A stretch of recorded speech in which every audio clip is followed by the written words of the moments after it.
Peace TV presents. আসসালামু আলাইকুম ভাই। ওয়ালাইকুম আসসালাম রহমতুল্লাহ বারাকাতুহ।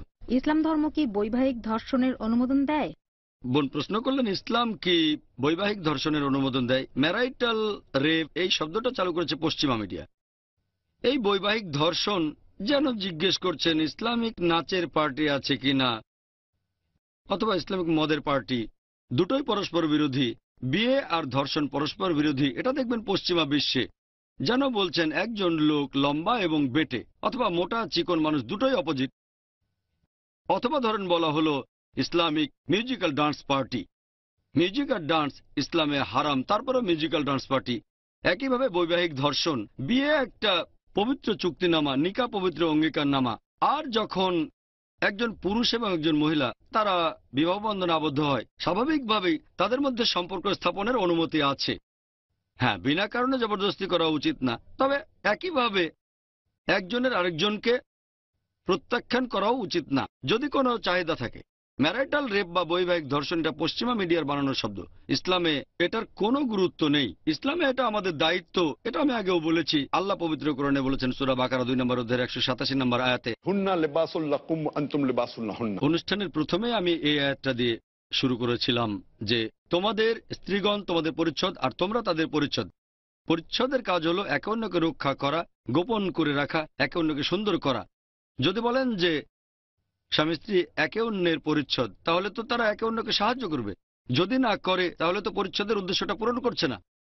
আমার পোশাক পরিচ্ছদ আছে, পরি না, মানে আপনার যদি একটা পোশাক থাকে সেটা তো আপনি পরবেন। যদি পোশাকটা না পরেন তাহলে তো সেটার উদ্দেশ্য পূরণ হবে না।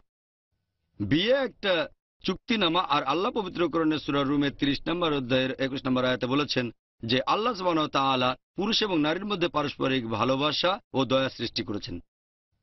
এখানে আমার মনে হয় যে ধর্ষণ এর সংজ্ঞা হল জোরপূর্বক বিপরীত লিঙ্গের সাথে যৌন সম্পর্ক স্থাপন।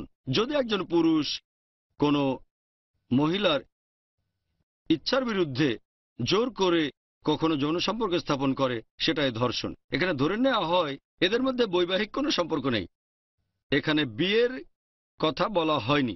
টেকনিক্যালি ধর্ষণ মানে জোর করে যৌন সম্পর্ক স্থাপন করা কোনো মহিলার সাথে তার সম্মতি ছাড়া জোরপূর্বক, এটা টেকনিক্যাল শব্দ।